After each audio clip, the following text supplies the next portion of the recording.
మన ఇంటి పక్కన కిరాణా కొట్టుకెళ్ళి ఒక 500 రూపాయలు చేతిలో పెట్టి ₹1 సోంపు ప్యాకెటో ఓ షాంపూ ప్యాకెటో ఇవ్వమంటే ఏమంటారు? రూపాయికి ఇంత పెద్ద నోట్ ఇస్తే ఎక్కడికెళ్ళి తేవాలి చిల్లరా అంటారు. అదే బస్సుల్లో కూడా అంతే కదా. ఒక టికెట్కు ఇంత పెద్ద నోట్ ఇస్తున్నారు అని గొనుక్కుంటూ ఉంటారు కండక్టర్లు. ఎందుకంటే మన భారతదేశంలో ప్రస్తుతం అత్యధిక విలువైన కరెన్సీ నోటు 500 రూపాయల నోటు. ఒకప్పుడు 1000 రూపాయల నోటు కూడా చలామణిలో ఉండేది. కానీ 2016 నవంబర్ 8న నోట్ల రద్దుతో అది కనుమరుగైపోయింది. ఆ తర్వాత 2000 రూపాయల పెద్ద నోటు వచ్చింది. కొన్ని రోజులు హల్చల్ చేసి మళ్ళీ ఆర్బీఐ ఉపసంహరించుకోవటంతో అది కనబడకుండా పోయింది. సో ప్రస్తుతానికి మన పెద్ద నోటు అంటే 500 రూపాయల నోటే. మరి ప్రపంచంలోని వేరే వేరే దేశాల్లో పరిస్థితి ఏంటి? అక్కడ పెద్ద నోట్లు అంటే ఎంత ఉండొచ్చు? America, China, Japan, Germany, Britain వంటి దేశాల్లో అత్యధిక విలువ కలిగిన కరెన్సీ నోటు ఏది? ఈ ప్రశ్న సాధారణంగా కనిపించినా దీని వెనుక ఒక దేశ ఆర్థిక వ్యవస్థ, ప్రజల కొనుగోలు శక్తి, ద్రవ్యోల్బణం, డిజిటల్ లావాదేవీల వైపు మొగ్గు వంటి అనేకమైన కీలక అంశాలు దాగి ఉన్నాయి. ఈ వివరాలు మన ఆర్థిక వ్యవస్థకు ఎలాంటి పాఠాలు నేర్పుతాయో ఈ వీడియోలో తెలుసుకుందాం. భారతదేశంలో పెద్ద నోట్ల రద్దు చేయడం వెనుక అతిపెద్ద రీజన్ బ్లాక్ మనీని నియంత్రించడం, డిజిటల్ లావాదేవీలను పెంచడమేనని ప్రభుత్వం చెప్పింది. మరి 500 రూపాయల నోటు ప్రస్తుతం మనకు పెద్ద నోటుగా ఉంది. సాధారణ కొనుగోళ్లకు ఇది సరిపోతుంది. అంటే మనం ఒక కూరగాయల మార్కెట్కి వెళ్ళామనుకోండి, ఓ 500 రూపాయలు తీసుకెళ్తే సరిగ్గా ఒక సగటు మధ్యతరగతి కుటుంబానికి సరిపడా కూరగాయలన్నీ తెచ్చుకోగలం. మరి అదే అమెరికా వంటి దేశాల్లో అత్యధిక విలువ గల కరెన్సీ ఏది? ఎంతుంటే సరిపోతుంది అంటే $100. ఏంటి $100 పెద్ద నోటా అని నోలెళ్ళ పెట్టకండి.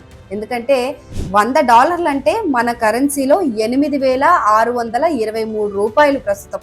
మరి 500 రూపాయల కంటే $100 చాలా ఎక్కువ కదా. దీనికి రీజన్ అమెరికా డాలర్ ధర పెరగడమే. ఒకప్పుడు $500, $1000, $5000, $10,000 కూడా పెద్ద నోట్లు ఉండేవి. 1969లో వాటిని రద్దు చేసేశారు. దీనికి ప్రధాన కారణం మళ్ళీ మనలాగే నల్లధనం, నేరపూరిత కార్యకలాపాలకు ఈ పెద్ద నోట్లు ఎక్కువగా ఉన్నాయని భయం.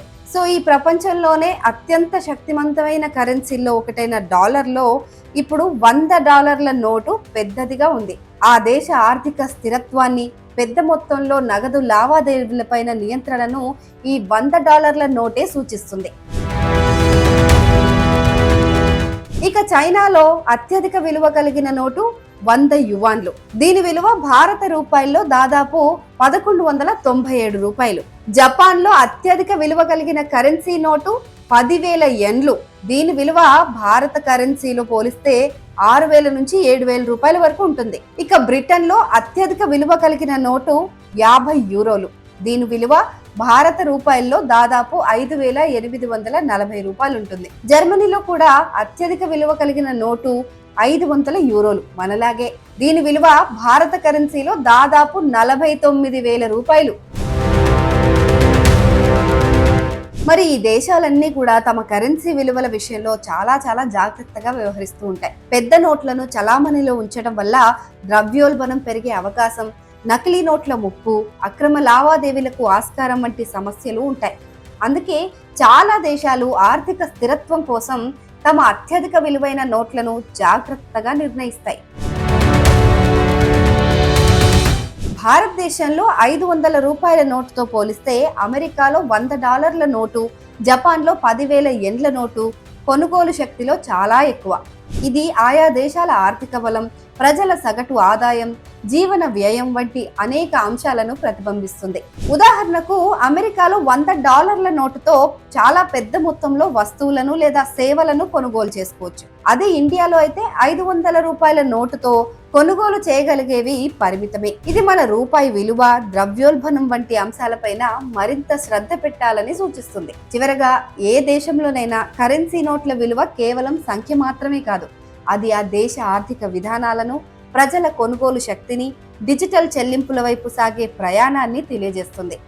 ప్రపంచంలోని అగ్రదేశాల కరెన్సీ విధానాలను గమనించడం ద్వారా మనం మన ఆర్థిక వ్యవస్థను మరింత పటిష్టం చేసుకోవడానికి, భవిష్యత్తు సవాళ్లకు సిద్ధంగా ఉండటానికి విలువైన పాఠాలు నేర్చుకోవచ్చు. పెద్ద నోట్ల పరిమితి అనేది కేవలం ఒక ఆర్థిక నిర్ణయం మాత్రమే కాదు, అది ఒక దేశ ఆర్థిక క్రమశిక్షణకు, పారదర్శకతకు కూడా ప్రతీక.